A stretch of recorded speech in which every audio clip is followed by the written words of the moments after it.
اور ایک عجیب روایت آپ کی خدمت میں اور بیان کروں اور پھر زحمت کو میں تمام کروں۔ منصور دوانقی نے 100 لوگوں کو تیار کیا، وہ تقریباً نیم پاگل قسم کی اور دیوانے قسم کے لوگ تھے کہ جو بات کو اتنا جلدی سمجھ نہیں پاتے تھے اور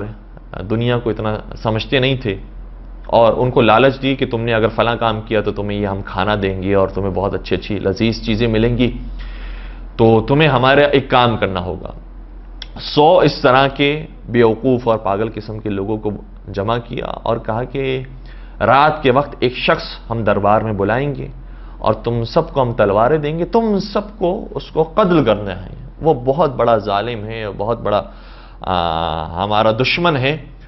تم سب کو بس اتنا سا کام کرنا ہے اور تمہارے لیے پھر یہ کھانے ہیں، تمہارے لیے پھر یہ ساری عیاشیاں ہیں۔ تو جو نیم پاگل قسم کے لوگ تھے وہ تیار ہو گئے۔ رات کا وقت آیا، منصور دوانقی نے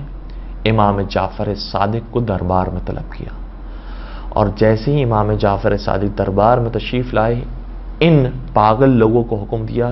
کہ حملہ کرو اور اسے قتل کرو۔ جیسے ہی امام جعفر صادق پر ان کی نگاہیں پڑیں، اپنی تلواریں پھینکی اور امام کی قدم بوسی میں آ گئے، رونے لگے، معافی طلب کرنے لگے۔ اور پھر جب امام جعفر صادق دربار میں آئی گئے تھے اور منصور نے یہ کیفیت دیکھی تو وہ امام سے بھی اچھے طریقے سے ملاقات کرنے لگا اور خاطر تواضع کرنے لگا اور کہا کہ آپ آئے، آپ کو زحمت ہوئی اور ہم آپ کے پھر مدینے جانے کا بندوبست کرتے ہیں، چونکہ یہ ظاہراً عراق کا واقعہ تھا، کہ ہم آپ کے مدینے جانے کا بندوبست کرتے ہیں، آپ معاف فرمائیے گا۔ اور امام رخصت ہو گئے۔ جب امام چلے گئے تو ان 100 نیم دیوانے لوگوں سے سوال کیا کہ بھائی ہم نے کہا تھا تم اگر یہ کام کرو گے تمہارے لیے کھانا پینا ہوگا، تمہارے لیے بہترین زندگی ہوگی، تم اس کا احترام کرنے بیٹھ گئے اور اس کو قتل کرنے کے بجائے اس کے پیروں میں گر پڑے۔ کہا اے منصور تو جانتا نہیں ہے، ہماری راتوں میں خبر گیری کرنے کے لیے اگر کوئی آتا تھا تو وہ شخص آتا تھا،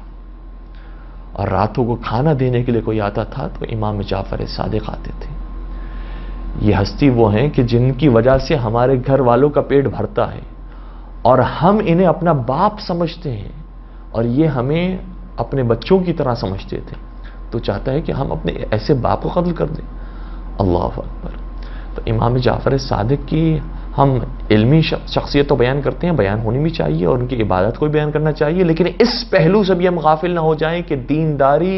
صرف نماز روزے کا نام نہیں ہے، دینداری صرف کتابیں اور دعائیں پڑھنے کا نام نہیں ہے، بلکہ ان چیزوں کے ساتھ ساتھ دینداری اپنے گھر والوں کی سب سے پہلے خدمت کرنا اور ان کی مدد کرنا اس کا کام ہے، اس کا نام ہے، اور پھر اس سے بڑھ کر اپنے رشتہ داروں کی، پڑوس والوں کی، اعزاء اقربا کی، اور راستے میں چلتے چلتے کوئی پریشان شخص نظر آتا ہے، کیا امام جعفر صادق علیہ السلام کے رشتہ دار ہوتے تھے؟ صرف امام جعفر صادق کے یہ شہر والے تھے جو غریب تھے، نادار تھے، تو امام نے ان کا بھی خیال کیا۔ تو امام جعفر صادق کی سیرت کا کیا کہنا، اور شاید اسی سیرت کی وجہ سے منصور دوانقی کو برداشت نہیں ہوا کہ امام کو زندہ رکھے اور امام کو زہر دے کر شہید کیا گیا۔